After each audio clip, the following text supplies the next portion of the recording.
लीजिए, बुद्धि के धनी हनुमान ने इस संकट का हल खोज ही लिया है।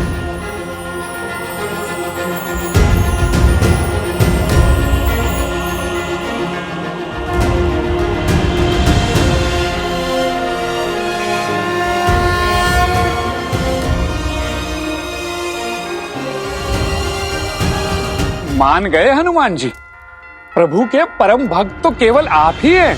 मुनिवर, ये तो आपकी कृपा है, किंतु आज ये भक्त इस भक्त के प्रश्नों से बचने का प्रयास कर रहा है। नारायण नारायण। आपकी राजनीति मेरी समझ से तो परे है। एक ओर उधर बताया तो दूसरी ओर इधर। अब देखिए हनुमान जी, मैंने तो वही किया जो मुझे कहा गया था। आप इस समय श्री राम के साथ नहीं हो सकते। हनुमान जी, मेरी चाल का केवल यही कारण है। प्रभु के साथ नहीं हो सकता अर्थात?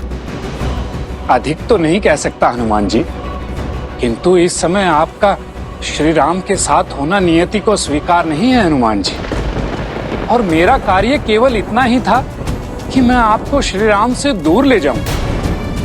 मैं आपकी भक्ति के आगे अपना मस्तक झुकाता हूं हनुमान। आप जैसा भक्त इस धरा पर न जन्मा है न कभी जन्मेगा। आपकी शुद्ध भक्ति से आने वाला युग श्रद्धा एवं सतता सीखेगा, संबंध निभाना सीखेगा, और इसी कारण आप सदैव सदैव के लिए स्मरण किए जाएंगे। बस इससे अधिक मैं और कुछ नहीं कह सकता हूं हनुमान जी। मुनिवर, मेरा संदेह सत्य में बदल रहा है। मेरे प्रभु पर संकट के बादल मंडरा रहे हैं। आप मुझे आज्ञा दीजिए। मेरे जीवन का एकमात्र उद्देश्य प्रभु की रक्षा मुझे पुकार रहा है। जय श्री राम।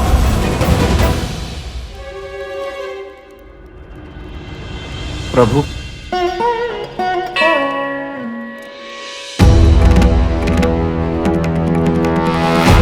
ऋषिवर, इसके आगे का मार्ग हम स्वयं पूर्ण करेंगे, क्योंकि कुंभकर्ण पुत्र देवामीर को यह ज्ञात हो चुका होगा कि श्री राम के पुत्र यहाँ आ चुके हैं। ऐसे में हम पर अनंत प्रहार होने लगेंगे और इसमें आपका जीवन भी संकट में आ सकता है। और गुरुवर, आपको कोई संकट में डालकर हमें विवश करे तो वो मुझे बिल्कुल स्वीकार नहीं।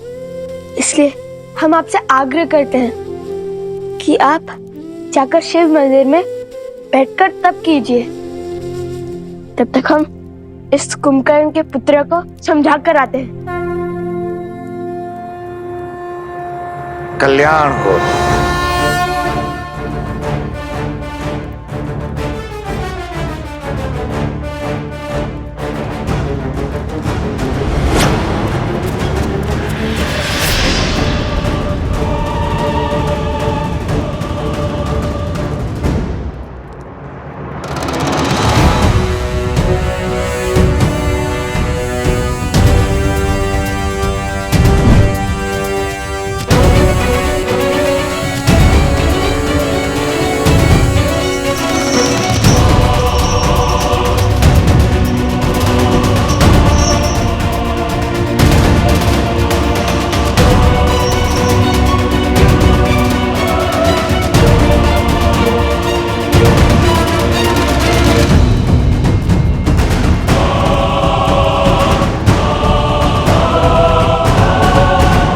चिंता की कोई बात नहीं है मां। लवकुश सकुशल है और भरत पर भी कोई संकट नहीं है। मेरे भरत ने युद्ध जीत लिया है और मैंने भरत को उसी क्षेत्र में उसके 2 पुत्रों के नाम से राज्य तक्षशिला और पुष्कलवती स्थापित करने का आदेश दे दिया है। राज्य के निर्माण के पश्चात वो लौट आएगा मां।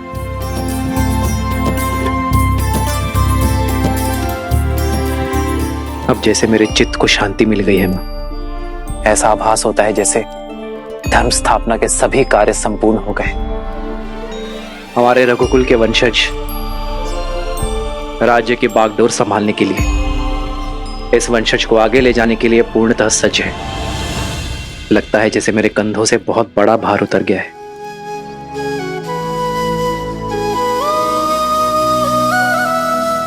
श्री राम श्री राम श्री राम श्री राम।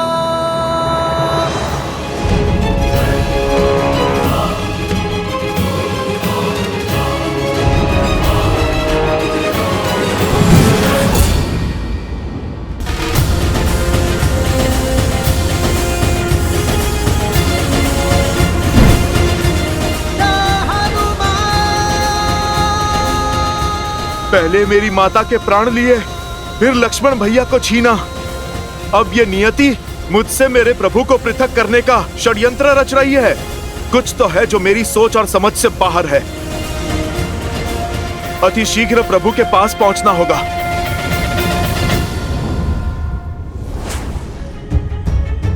प्रणाम ब्रह्मदेव।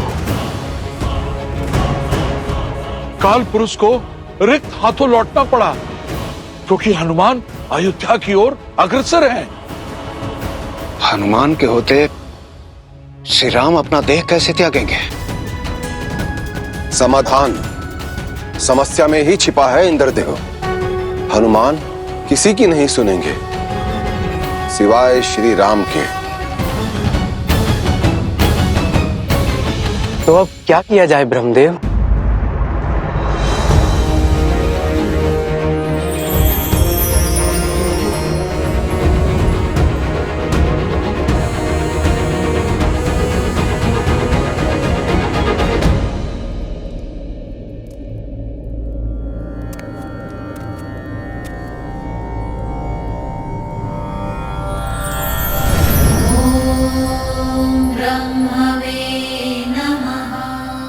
प्रभु, इस समय आप यहाँ बताइए किस प्रयोजन से आए हैं? एक समस्या है श्री राम, जिसका समाधान समस्या में ही छिपा है।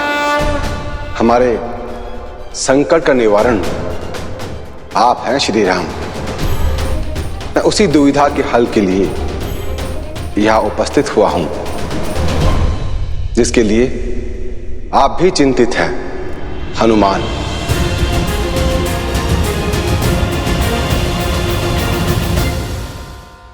ये उन्हीं के आने का संकेत है जिनके प्राण आप में बसते हैं, किंतु आपके प्राण तो केवल धर्म में बसते हैं। जिस धर्म के पथ पर चलकर आपने अपने ही अनुज लक्ष्मण को मृत्यु को पाने की आज्ञा दे दी, जिस धर्म की ज्योत को प्रज्वलित रखने के लिए देवी सीता ने अपने प्राण त्याग दिए, उसी धर्म को आगे बढ़ाने के लिए, जीवन चक्र को आगे बढ़ाने के लिए, नए युग के आगमन के लिए, त्रेता के अंत और द्वापर युग के शुभारंभ के लिए आपको जाना होगा प्रभु, ताकि आपका अगला अवतार इस धरा को तृप्त करे और संसार को नई सीख दे।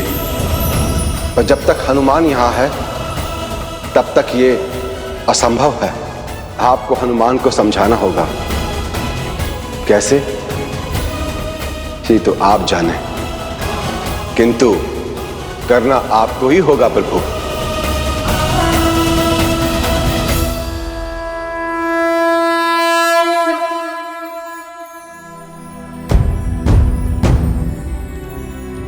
हनुमान। प्रभु,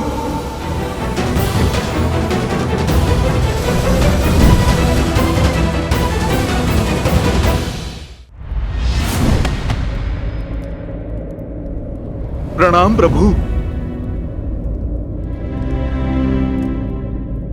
हनुमान, मैं तुमसे कुछ बात करना चाहता हूं। इस तुच्छ भक्त में इतना सामर्थ्य तो नहीं कि मैं आपसे कुछ कह सकूं, किंतु मैं इतना अवश्य समझ चुका हूं कि कुछ तो घट रहा है जो मुझसे छुपाया जा रहा है। प्रभु, कोई तो सत्य है जिसे मुझसे पृथक रखा जा रहा है। इसलिए प्रभु, मैंने निर्णय लिया है कि अब मैं आपको एक क्षण के लिए भी अकेले नहीं छोड़ूंगा। मेरे नहीं होने पर उस काल के पग अयोध्या तक पहुंचे, किंतु अब मेरे रहते वो काल इस अयोध्या में पग धर के दिखाए। ये चुनौती है मेरी उस काल को। अब काल